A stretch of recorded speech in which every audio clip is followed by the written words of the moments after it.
ಎಲ್ಲರಿಗೂ ನಮಸ್ಕಾರ. ನಾನಿವತ್ತು ನಾಟಿ ಸ್ಟೈಲ್ ಚಿಕನ್ ಸಾಂಬಾರು ಮಾಡ್ತಾಯಿದ್ದೀನಿ. ಇದಕ್ಕೆ ಒಂದು ಬೆಳ್ಳುಳ್ಳಿ, ಶುಂಠಿ ಅರ್ಧ ಇಂಚು, ಒಂದು ಹಸಿಮೆಣಸಿನ್ಕಾಯಿ, ಒಂದು ಈರುಳ್ಳಿ, ಸಣ್ಣ ಈರುಳ್ಳಿ ಆದರೆ 2 ತಗೊಳ್ಳಿ, 2 ಚಮಚ ಎಣ್ಣೆ ಬಾಣಲಿಗೆ ಹಾಕ್ಕೊಂಡಿದ್ದೀನಿ. ಇದನ್ನೆಲ್ಲ ಹಾಕ್ಕೊಂಡು ಸ್ವಲ್ಪ ಫ್ರೈ ಮಾಡ್ಕೊಳ್ಳೋಣ.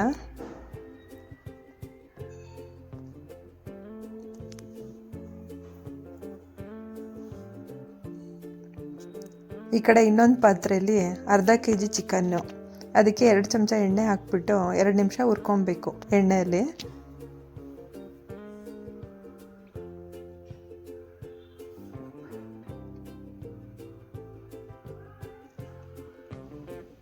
ಎಣ್ಣೆಲೆಲ್ಲ ಫ್ರೈ ಮಾಡ್ಕೊಂಡಿರೋದನ್ನೆಲ್ಲ ಜಾರಿಗೆ ಹಾಕ್ಕೊಂಡಿದ್ದೀನಿ.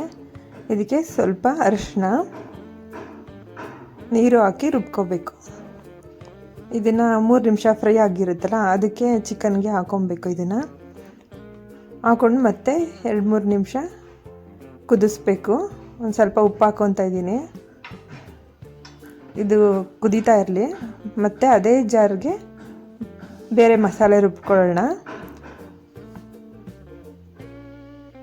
ಖಾರದ ಪುಡಿ ಮತ್ತು ಧನಿಯಾ ಕಾಳು ತಗೊಂಡಿದ್ದೀನಿ ನಾನು, ಯಾಕೆಂದರೆ ಧನಿಯಾ ಪುಡಿ ಖಾಲಿಯಾಗಿತ್ತು, ಅದಕ್ಕೆ ಧನಿಯಾ ಕಾಳು ತಗೊಂಡಿದ್ದೀನಿ. ನಿಮಗೆ ಖಾರ ಎಷ್ಟು ಬೇಕು ಅಷ್ಟು ಹಾಕ್ಕೊಳ್ಳಿ. 1 ಚಮಚ ಧನಿಯಾ ಕಾಳು ತೊಗೊಂಡಿದ್ದೀನಿ ನಾನು. ಟೊಮೊಟೊ 2. ಇದನ್ನು ರುಬ್ಕೊಂಡು ಬರೋಣ. ಈಗ ಕುದೀತಿತ್ತಲ್ಲ ಚಿಕನ್ನು, ಅದಕ್ಕೆ ಹಾಕ್ಕೊತಾ ಇದ್ದೀನಿ ರುಬ್ಬಿರೋದನ್ನು.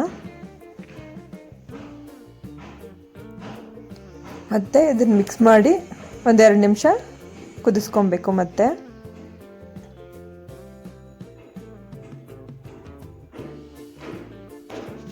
ಮತ್ತೆ ಅದೇ ಜಾರ್ಗೆ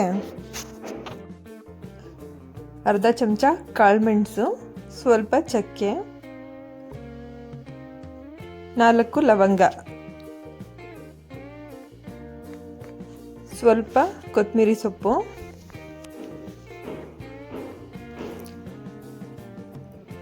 ತೆಂಗಿನಕಾಯಿ ತುರಿ 1.5 ಹಿಡಿಯಷ್ಟು ಹಾಕೋತಾ ಇದ್ದೀನಿ, ಸ್ವಲ್ಪ ಕಡಲೆ, ನೀರು ಹಾಕ್ಬಿಟ್ಟು ರುಬ್ಕೊಬೇಕು. ಇದನ್ನು ಕುದೀತಿರೋ ಸಾಂಬಾರಿಗೆ ಹಾಕೊತಾ ಇದ್ದೀನಿ.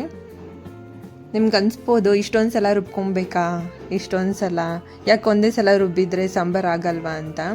ಹಳ್ಳಿ ಕಡೆ ಎಲ್ಲ ಇದೇ ಥರ ಮಾಡ್ತಾರೆ ನಮ್ಮೂರಲ್ಲಿ. ಹಂಗಾಗಿ ಸಾಂಬಾರು ತುಂಬ ಟೇಸ್ಟ್ ಇರುತ್ತೆ. ಈ ಥರ ಮಾಡಿ ನೋಡಿ, ನಿಮಗೂ ಗೊತ್ತಾಗುತ್ತೆ. ತುಂಬ ಟೇಸ್ಟ್ ಅಂದರೆ ತುಂಬ ಟೇಸ್ಟ್ ಇರುತ್ತೆ. ಒಂದೇ ಸಲ ರುಬ್ಬಾಕಿದ್ರೇ ಬೇರೆ ಥರ ಟೇಸ್ಟ್ ಇರುತ್ತೆ, ಈ ರೀತಿ ರುಬ್ಬಾಕಿದ್ರೇ ಬೇರೆ ಥರ ಟೇಸ್ಟ್ ಇರುತ್ತೆ. ನಿಮಗೆ ಸಾಂಬಾರು ಎಷ್ಟು ಗಟ್ಟಿ ಬೇಕು ಅಷ್ಟು ನೋಡಿಕೊಂಡು ನೀರು ಹಾಕ್ಕೊಬೇಕು. ಆವಾಗಲೇ ಸ್ವಲ್ಪ ಉಪ್ಪು ಹಾಕ್ಕೊಂಡಿದ್ದೆ, ಇವಾಗ ಇನ್ನೊಂದು ಸ್ವಲ್ಪ ಉಪ್ಪು ಹಾಕ್ಕೊತಾ ಇದ್ದೀನಿ.